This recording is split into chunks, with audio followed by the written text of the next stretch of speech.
What's up, everyone? Batboy Bob here, probably better known as Batboy Bob. We screwed up the intro, but we're just gonna roll with it because I don't got much time and my phone's gonna die. So I want to make this video nice and quick. We got the Pepsi, let's go.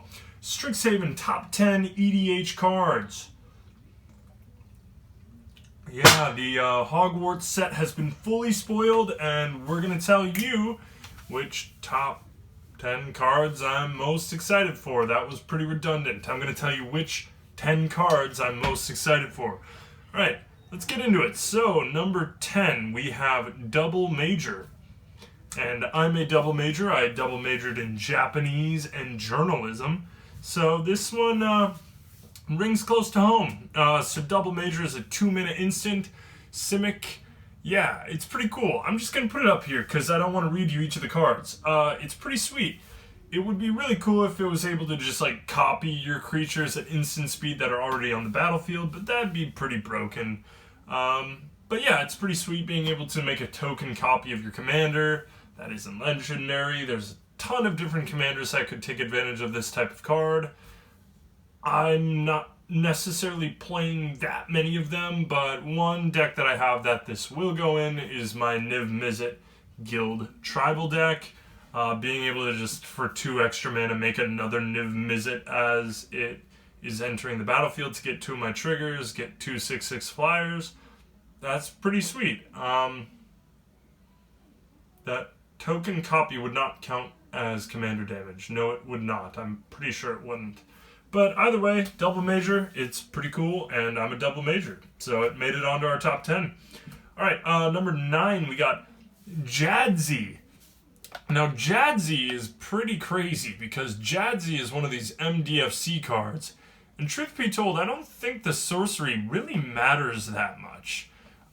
When you have 4 mana, you're probably not holding too many lands in your hand, unless you're doing Simic things where you're just drawing a shit ton of cards and you can play this sorcery and you just have a bunch of lands in your hands and you just dump them into play, and maybe you have something like Amulet of Vigor, which makes it so that they come in untapped. Do they even come in tapped? Does it even say that?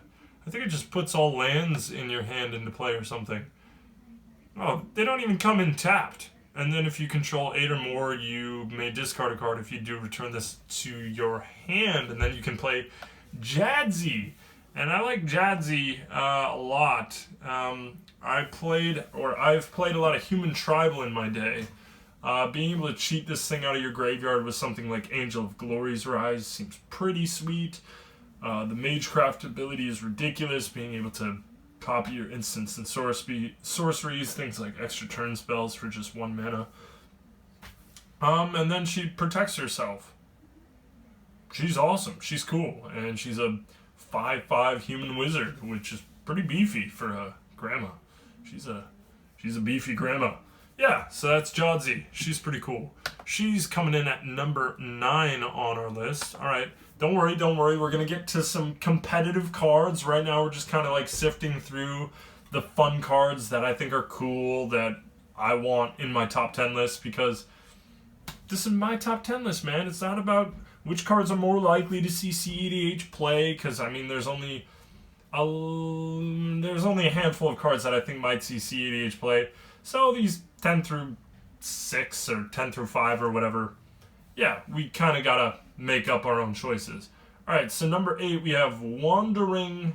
Never mind, that's not number 8. That one will come later. Number 8, we have Kasmina, another Simic card. Yeah, Kasmina, we already talked about her in the preview video that I made. She's really cool. She can allow you to do some really bonkers things with high loyalty planeswalkers. You know, being able to use her ultimate really quickly is pretty cool. I like the art. 3 mana planeswalkers are nothing to be messed around with. This is also going into my Niv Mizzet Guild Tribal deck, so I'm excited to play with Kasmina Enigma Sage. She's number 8. Number 7, we've got Bellatrix Witherbloom. Bellatrix Witherbloom. And Bellatrix is pretty tasty. or pretty nasty, to be honest. He's got the whole Witherbloom vibe going on. So 7 mana for a 4/4 flyer. Could have been bigger. I don't really know why they made him a 4/4. I mean, his ability is pretty strong, yeah. So at the beginning of each upkeep, you get a pest token. Pretty gross with things like Doubling Season. And then you can pay 10 life and untap all your lands. It's pretty sweet. This is also going in my Niv-Mizzet Guild Tribal deck. Lots of cards from this set are going into that deck. A good handful, probably like 6 or 7 of the cards from this set. Yeah, he's awesome. If I played a Golgari commander, I would probably play Belby. But I think Beledros would be in my top like 3 choices for a Golgari commander. I'm probably forgetting something, but it's just not coming to mind. But I really like him, and he's going in the 99 of my Dragon deck. And I think you can tell why. Paying 10 life is pretty easy to do when you have 40 of them. Yeah. That's Beledros. Next card we have is Galazeth. Another Elder Dragon. We already talked about him in one of our preview videos. This is also going in my Niv-Mizzet deck.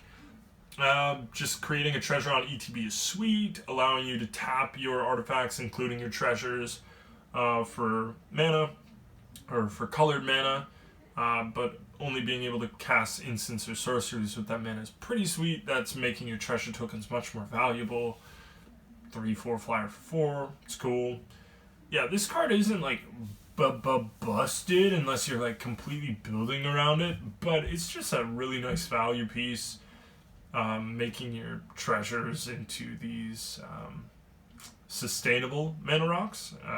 It's pretty nice. I like Galazeth a lot. And he is number 10, 9, 8, 7. He was number 6 on our list. Number 5 on our list is Strict Proctor. Strict Proctor. Yeah, so this card's really cool. I don't know if I've made any comments on this channel or on my channel about my Tazri party deck, but this is a really sweet cleric hate bear.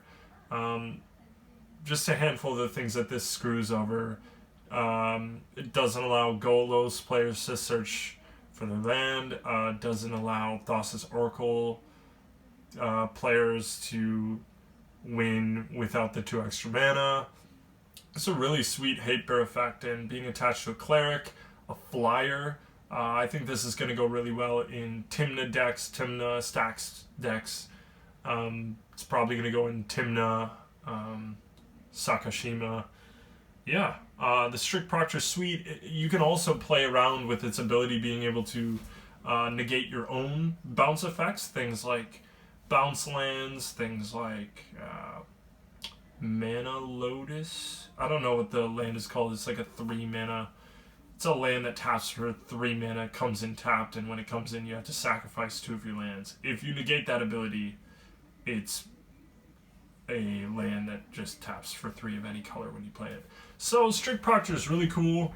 I think there's a few CEDH decks that might be interested in it, and I'm probably gonna try it out. Maybe in, it's hard to say actually, because yeah, I'm trying to win with Thassa's Oracle in most of my CEDH decks, and this is probably something I wouldn't include, but it's cool.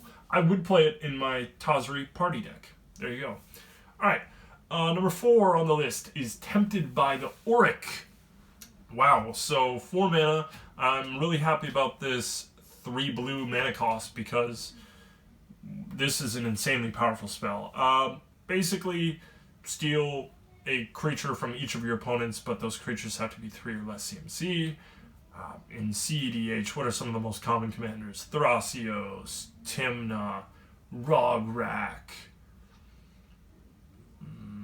There's a whole lot more. Lavinia isn't really a CEDH commander. I mean, I've seen her at CEDH tables, but you know what I mean. Even just getting your opponent's mana creatures. Let's say each of your opponents has a mana creature. Stealing 3 mana creatures from each of your opponents for 4 mana. This card is sick. It's sick. If you're playing any blue X deck or a mono blue deck, this is probably just slotting into your deck. It's just so good. All right, into the top 3. This is where it gets really spicy, because this set, I wasn't even that excited about it, but it turns out they spoiled the most powerful college last, which was pretty cool. We're not getting into that college yet. Actually, we touched on the founder of the college, but we haven't touched the top 2 cards. But number 3, Wandering Archaic. This is an MDFC, but I couldn't care less about the sorcery part. What I care about is the 5 mana, 4/4, which is basically like Smothering Tithe. Here's the thing though. The difference between this and Smothering Tithe is your opponents always draw cards, right? They have to draw cards on their draw step. When this card comes out onto the battlefield, your opponents are going to be very persuaded. They're going to be very... they're not going to want to cast instants and sorceries unless they have the 2 extra mana to pay for this. That being said, disallowing your opponents from casting instants and sorceries in a game of Commander is so huge. And if they are like, hey, I don't care if you get it, I need to cast this, this is insane. Wandering Archaic, I don't think it's going to be like a Smothering Tithe situation where like every single deck plays this that can play it. But it's so good. It's so good. Just imagine like ramping into this on turn 2 or turn 3, and then your opponents just like don't play instants and sorceries for like the next 2 or 3 turns. So good. So good. Number 3, Wandering Archaic. Love you. Can't wait to put you in most of my decks.